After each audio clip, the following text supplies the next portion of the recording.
আমরা কি ঘুমায় পড়ার জাতি? এখনই যদি ঘুমায় পড়ি বুটের রাইতে কি হবে? এই জন্য জাগ্রত হওয়া লাগবে, একটু তাকবীর দিতে হবে। নারায়ে তাকবীর, নারায়ে তাকবীর। বাংলাদেশে কোনো মার্কা আছে? গাজীপুরে কোনো মার্কা আছে? শ্রীপুরে কোনো মার্কা আছে? কোন সে মার্কা? আরো জোরে জোরসে বলো। যাবে এবার সংসদে মামুনুল হকের, এহসানুল হকের সবার সেরা আমাদের তোমাদের জামাতের এনসিপি খেলাফতের মাশাআল্লাহ ইনশাআল্লাহ। নারায়ে তাকবীর। গজল গাওয়ার আগে একটু বলতে চাই, গজল তো একটা গাইব ইনশাআল্লাহ।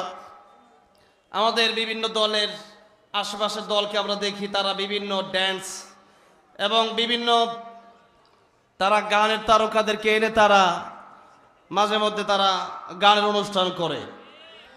তারা গানের অনুষ্ঠান করে তারা ভাবে যে তারা মনে হয় জনগণ থেকে ভোট পাবে, কিন্তু ইতিমধ্যেই আমরা একটা পরিমাপ করে ফেলেছি।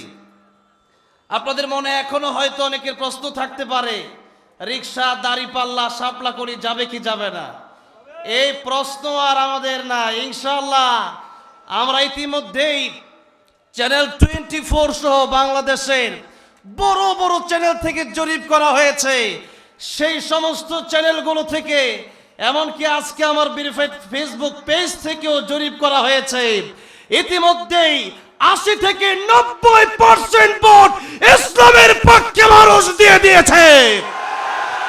এখন শুধুমাত্র ইসলামী ঐক্য, আমরা কোরআনকে সংসদে দেখার কয়েকদিন বাকি আছে। এখন আর প্রশ্নের কোনো দরকার নাই।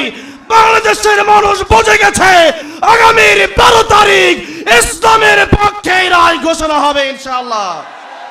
الشيطان الرجيم بسم الله الرحمن الرحيم إنا أعطيناك الكوثر فصل لربك وانحر إن شانئك هو الأبتر صدق الله العظيم।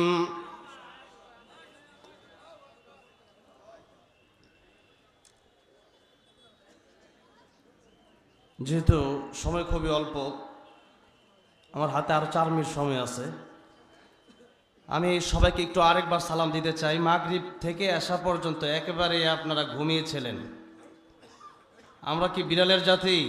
বিশেষ করে আল্লামা মামুনুল হকের বিরুদ্ধে অনেক প্রার্থী আছে, এর মধ্যে ঢাকাতে আছে ববি হাজ্জাজ। আল্লামা মামুনুল হক সাহেবের বিরুদ্ধে যত বলে, আল্লামা মামুনুল হক সাহেবের জনপ্রিয়তা ততই বাড়ে। আল্লাহ নবী যখন কোরআনের পক্ষে দাওয়াত দিচ্ছিলেন, আবু জাহেলের গোষ্ঠীরা আল্লাহ নবীর বিরুদ্ধে শুরু করে তারা বলেছিল পাগল আর জাদুকর। আজকের সমাজে কিছু লোক আছে যারা আলেম তো দূরের কথা সূরা ফাতিহা পড়তে পারবে না, অথচ আল্লামা মামুনুল হকের বিরুদ্ধে কথা বলে। আল্লামা মামুনুল হক নতুন কোন খেলোয়াড় না। আল্লামা মামুনুল হক শেখ হাসিনার সাথে খেলোয়াড়। শেখ হাসিনার সাথে যেই প্লেয়ার খেলেছে আল্লামা মামুনুল হক, সেই মামুনুল হককে আজকে কিছু লোক বলে পেশাব করলে নাকি রিক্সা বেঁচে যাবে। তোমরা 24-এর আগে সেই কথা বলতে পারতা, এখন সেই কথা বলার আর দিন নাই। আমরা রক্ত দিয়া, জীবন দিয়া পুরাতন জালেমদেরকে হটিয়েছি। আমার প্রয়োজন হলে জীবন দিয়ে হলেও নতুন কোন জালেমদেরকে বাংলার ক্ষমতায় আমরা আসতে দেব না, দেব না, দেব না। ঠিক আছে, ঠিক। সর্বশেষ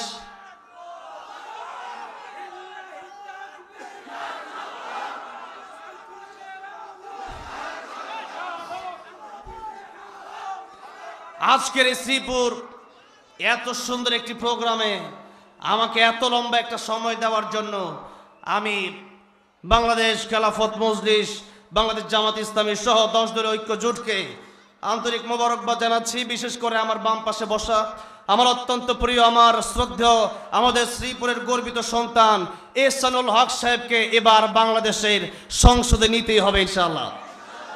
আমরা সেই পণ করব 500 টাকা দিয়া, 1000 টাকা দিয়া, এরপরে নিজের জীবন বিক্রি করি। আরে গরু ছাগলের দামও তো 500 টাকায় হয় না, হয়? আজকাল দেশি মুরগিও 500 টাকা দিয়ে পাওয়া যায় না, আর আমরা ভোট বিক্রি করে ফেলি। সর্বশেষ একটা কথা বলে আমি গজলে যেতে চাই, সেটা হচ্ছে যে 500 টাকা দিয়া আপনি কয় বেলা খেতে পারবেন? হয়তো এক বেলা একটু ভালো খেতে পারবেন, হয়তো বা একদিন একটু ভালো চলতে পারবেন, কিন্তু আমরা কি একদিন ভালো চলতে চাই না সারা জীবন ভালো চলতে চাই? অনেকেই বলে যে আর মাত্র 5টা বছর আমরা দেখতে চাই না। এই 5 বছর না, শুধু এইবার একবার যদি ইসলামের হাতে ক্ষমতা আসে, অলরেডি ইনশাল্লাহ মানুষ বুঝে গেছে আসতেছে, একবার যদি চলে আসে তাহলে দেখতে পারবেন 5 বছর না, ইনশাল্লাহ এই মুসলমানদেরকে 50 বছরেও মানুষ ক্ষমতা থেকে নামাবে না ইনশাল্লাহ।